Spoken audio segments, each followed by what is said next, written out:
পাবনায় একের পর এক গড়ে উঠছে পাটকাঠি পুড়িয়ে কার্বন তৈরির কারখানা। গ্রামের মধ্যে এসব কারখানা হওয়ায় স্বাস্থ্য ঝুঁকিতে স্থানীয়রা। কারখানার বিষাক্ত ধোঁয়ার প্রভাব পড়েছে কৃষি খাতেও। এসব কারখানা বন্ধে ব্যবস্থা নেওয়ার আশ্বাস পরিবেশ অধিদপ্তরের। আসিফ মাহমুদের ছবিতে সবুজ মোল্লার রিপোর্ট।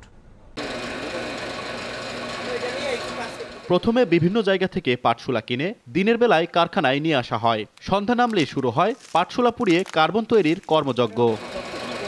কারখানার চুল্লিগুলো ছোট হওয়ার কারণে 10 থেকে 15 মিনিটের মধ্যেই কার্বনের বিষাক্ত কালো ধোঁয়া গ্রামের মধ্যে ছড়িয়ে পড়ে। এতে স্বাস্থ্য ঝুঁকিতে শিশু সহ সব বয়সী মানুষ। ক্ষতিগ্রস্ত হচ্ছে কৃষিও।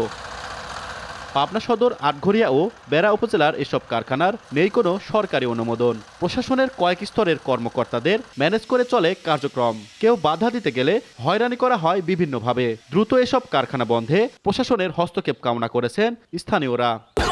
অফার ওয়ালটন ফ্রিজ কিনে পেতে পারেন 20 লক্ষ টাকা, রয়েছে কোটি কোটি টাকার নিশ্চিত উপহার। জমিতে ফসলাদি নাই, এই যে নারকেলের গাছগুলো নষ্ট হয়ে যাচ্ছে, শ্বাস প্রশ্বাসের সমস্যা, এইসব গুলোতে এলাকা মানুষ চরমভাবে অসুস্থ হয়ে পড়ছে। ঘরে যা থাকা যায় না, যে কোনো কিছু কইতে গেলে আবার উল্টে দেওয়া করবে, এই জন্য আর কি ওদের সাথে পারা যাচ্ছে না।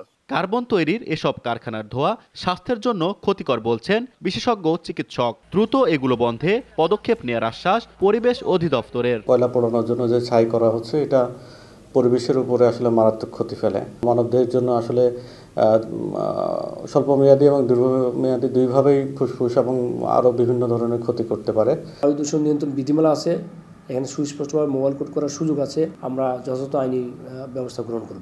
জেলায় মোট 5টি কার্বন তৈরির কারখানা রয়েছে, তবে একটিরও নেই পরিবেশ ছাড়পত্র।